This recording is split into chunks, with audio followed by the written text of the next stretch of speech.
حضرت عائشہ رضی اللہ تعالیٰ عنہ نے اپنے بھانجے عروہ بن زبیر رضی اللہ تعالیٰ عنہ سے کہا کہ میرے بھانجے، ہم پر ایسا وقت گزر چکا ہے کہ ہم ایک چاند دیکھتے، پھر دوسرا چاند، پھر تیسرا چاند، یعنی 2 مہینے آپ صلی اللہ علیہ وسلم کے گھر میں آگ نہیں جلتی تھی۔ عروہ نے کہا، خالہ پھر تمہاری گزر کس چیز پر ہوتی تھی؟ حضرت عائشہ رضی اللہ تعالیٰ عنہ نے فرمایا،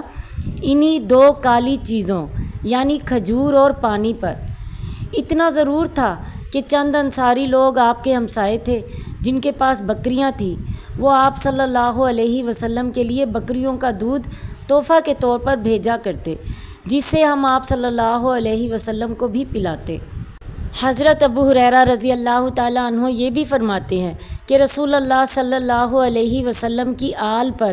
آپ صلی اللہ علیہ وسلم کی وفات تک ایسا زمانہ نہیں گزرا کہ انہوں نے مسلسل 3 دن پیٹ بھر کر کھانا کھایا ہو۔